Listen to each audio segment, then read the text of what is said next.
Bom dia! Hoje é dia 7 de setembro de 2025. Eu sou o Gelson Vieira. Eu sou a Carmen Matos, sejam todos bem-vindos nesse feriado, né? Mesmo sendo domingo, é um dia de honrar, celebrar a pátria. Muito pátria, legal. É verdade. Então, na verdade está sendo gravado, porque a gente não está conseguindo ainda voltar a fazer ao vivo. Vamos chegar a esse objetivo.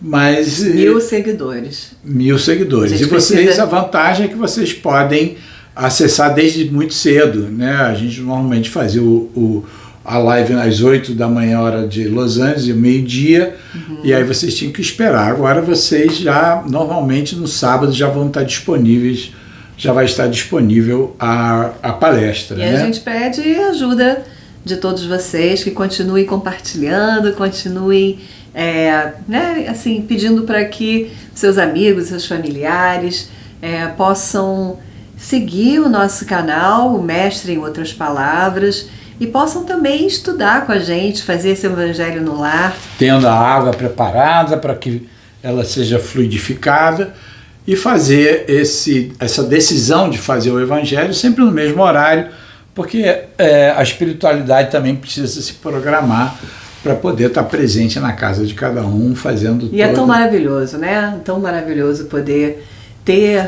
convidar a espiritualidade para vir para o seu lar, para a sua família, para fazer uma limpeza, para trazer uma vibração de amor, de paz. Então é tão importante a gente ter acesso a esse Evangelho que nos ensina tanto. É verdade. E hoje a gente está falando sobre o capítulo 16, não se pode servir a Deus e a Mamon. E Mamon era o Deus que representava o dinheiro, a questão material. Então a Carmen vai começar com aquela oração maravilhosa que ela faz, e aí ela vai pedir para que cada um feche seus olhos e seguir. E começa a encontrar uma posição confortável, respirando bem, pausadamente, vagarosamente, conscientemente, e vai sentindo, percebendo o ar que entra, fica um pouco e depois sai.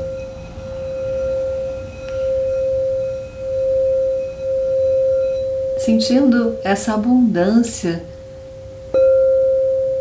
oferecida pelo universo, pelo Pai Criador, essa abundância de oxigênio que nos mantém vivos, que nos mantém conectados com essa energia vital.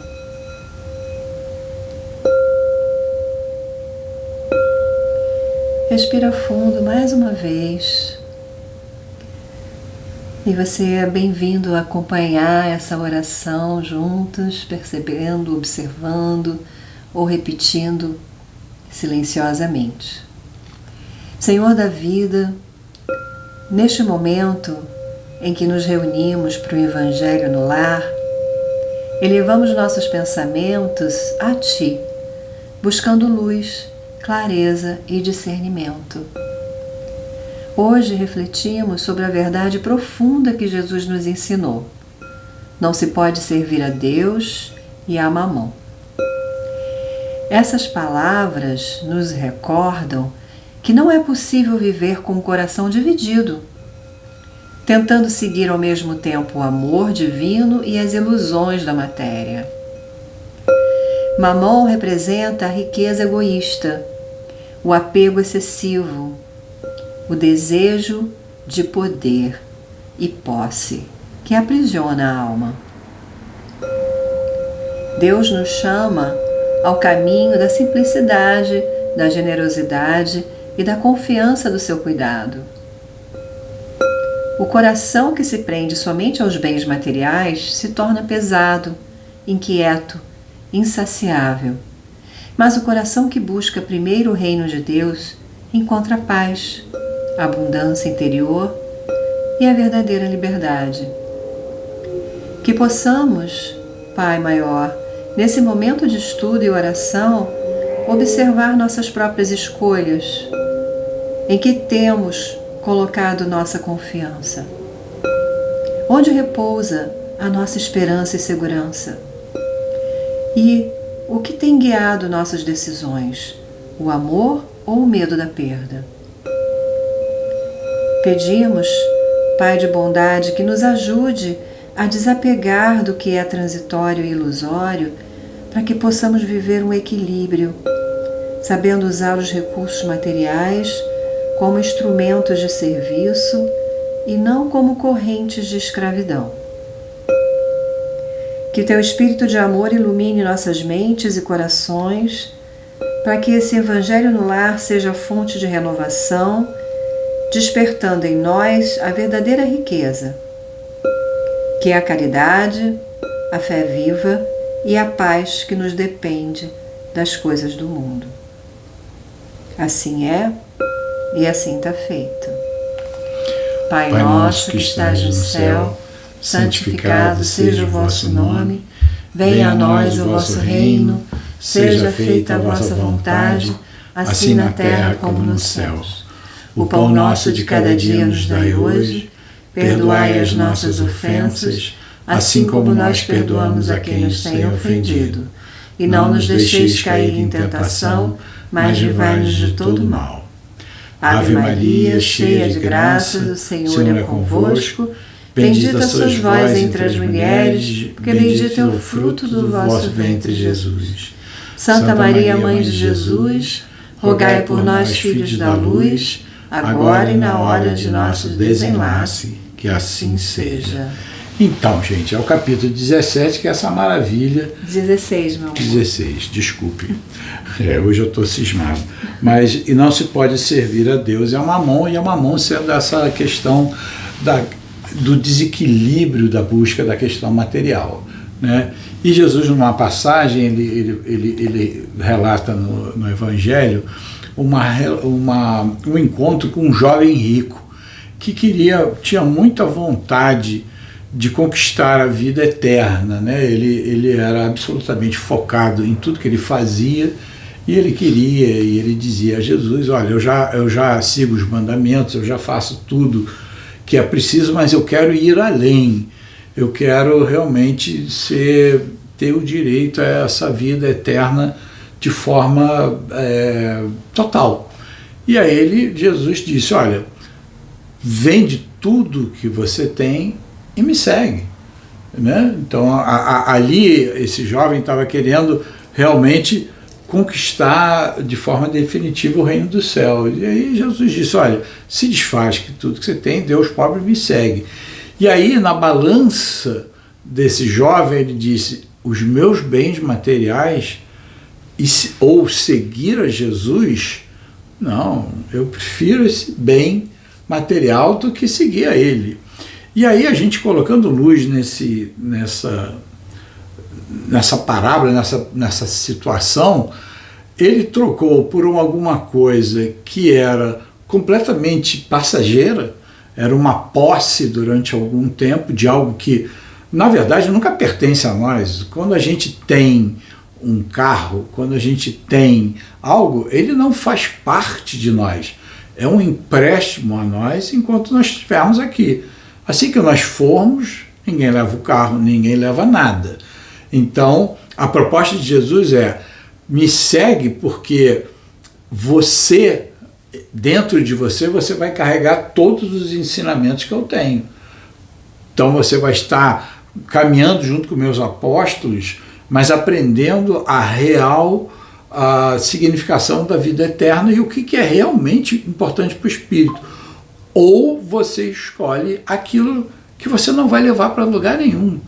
E aí a gente, extrapolando um pouco essa história, a gente pode relacionar com a gente, né? Dizer: eu quero, numa atitude perante o próximo, porque Jesus, em outra circunstância, disse: quando você faz alguma coisa àquele que está necessitado, você está fazendo diretamente a mim. Então, Jesus, quando a gente tem uma situação em que a gente pode ser provedor de alguém em dificuldade, na verdade, Jesus lá disse: você está fazendo a mim. Então, a gente está vivendo essa mesma situação de que a gente é convidado a ser um instrumento de auxílio a alguém, que é um convite de Jesus dizendo, me siga, né? Ou você tomar uma atitude de dizer, não, eu não quero gastar tempo com essa pessoa, eu não quero dar uma parcela do que eu tenho para essa pessoa. Então, a gente ouve uma história de 2000 anos, mas a gente consegue relacionar com a história atual. Quando a gente, em qualquer situação, onde a gente vai ou doar o nosso tempo, ou doar algo que sobra, ou algo que, principalmente doar algo que sobra, é um ato nobre, claro, sempre vai estar ajudando, mas é aquilo que diz, eu não sei mais o que fazer com aquilo, então deixa eu dar. Mas quando você tira daquilo que você vai ter que ter um equilíbrio para poder dizer, puxa, eu estou dando uma parte daquilo até que eu preciso. Então é uma situação muito mais, em que você mostrou muito mais empenho e muito mais vontade de realmente ajudar. Então essa parábola com esse jovem rico reflete muito mais na gente, de dizer, você vai estar deixando de fazer um auxílio a um próximo por uma razão de material, de dizer, não, eu tenho que fazer outra coisa, eu não tenho tempo para gastar com essa pessoa. Então esse é um primeiro convite a essa história do jovem rico. Isso, eu acho que também remete à questão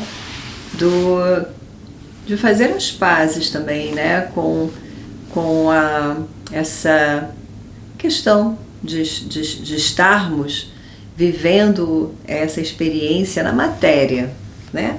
E o fato de nós sermos seres espirituais vivendo na matéria significa que nós estamos sendo expostos nessas duas áreas, não é? Nesses desses dois polos. E não é abrir mão de um para ter o outro, ou abrir a mão do outro para ter esse um. Na verdade, a gente precisa encontrar um equilíbrio. Então, quando a gente tem acesso a uma abundância material, ela não é necessariamente, ela não precisa ser vista como sendo algo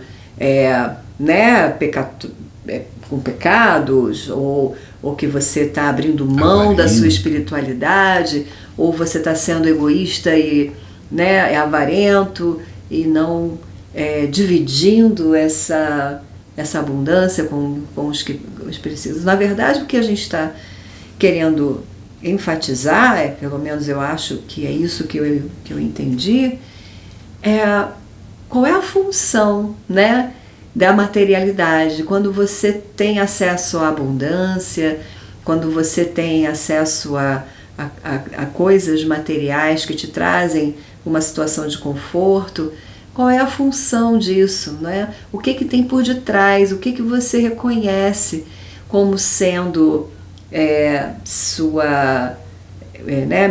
merecimento. Essa abundância veio através do seu trabalho, que é digno, não é? Mas também qual é o direcionamento que você dá a essa abundância na sua vida, não é?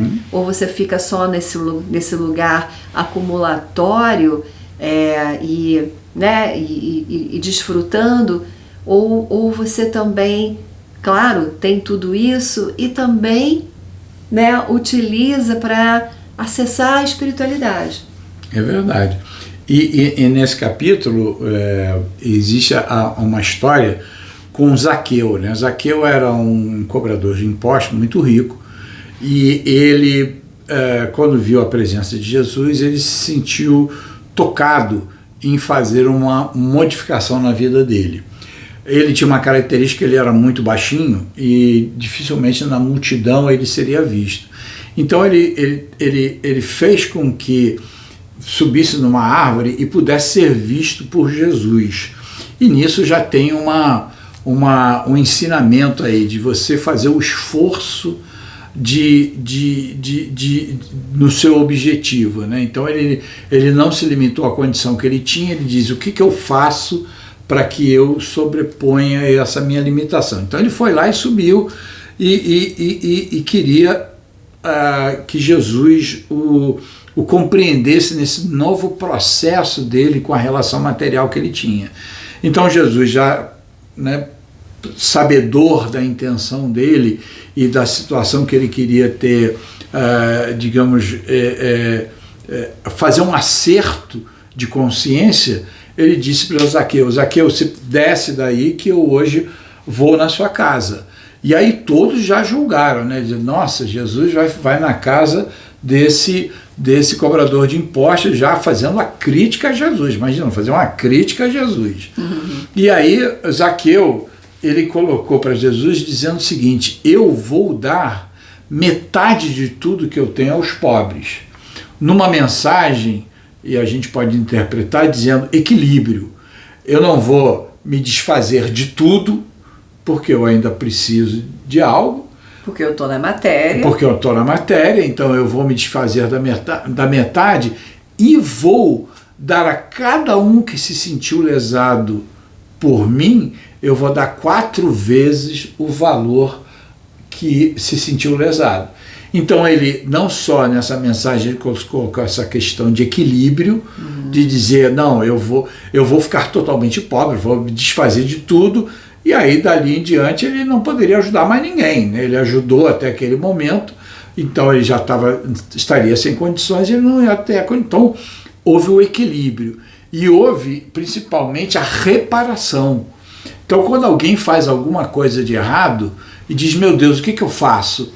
Repara, vai lá e vê o que você fez, qual foi a consequência do que você fez e vai acertar isso, né? Então a reparação é um processo educativo muito válido quando a gente faz um erro. A gente erramos. E agora, o que eu faço? Meu Deus, errei, me perdoa, tá bem, se perdoa 70 vezes 7, você está perdoado, mas agora repara. Vai lá e acerta o que você fez. Você causou danos a alguém, diz, olha só, eu causei um dano a você, causou, naquela época você me cobrou mais imposto, enfim, então eu vou lhe dar 4 vezes. Então a mensagem nesse encontro com Zaqueu é de dizer, pessoas podem se arrepender do procedimento que estavam vivendo a sua vida e a partir daquele momento tomar medidas corretas, medidas que sejam de equilíbrio.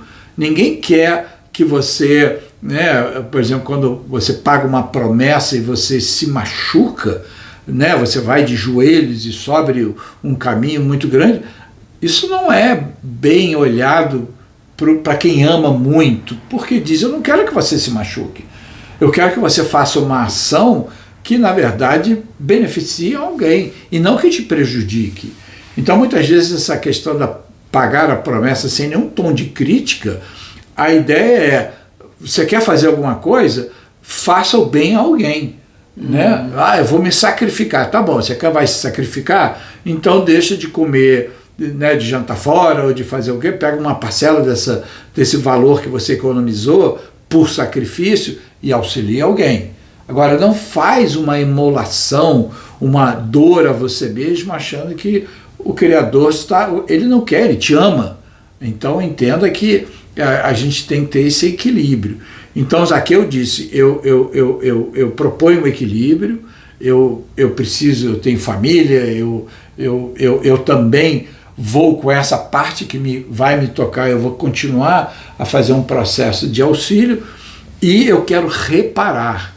Então, nesse capítulo, essa questão da reparação é muito marcante. É verdade, é verdade. A gente já está em cima do laço. Infelizmente você tem que falar 20 minutos. Pois é, o Instagram só deixa a gente deixar a gravação por máximo de 20 minutos. Então a gente se despede aqui, agradecendo muito a companhia de vocês, que nós, né, tivemos a oportunidade de trazer alguns pensamentos sobre as palavras de Jesus. Esse é o momento em que a gente pega a nossa água e que ela foi abençoada, ela foi imantada para nossa saúde, para nosso equilíbrio. Ela virou uma medicina da alma. Fiquem com Deus, que faltam 5 segundos. Um beijo para vocês. Bom final de semana. Boa semana. Tá bom.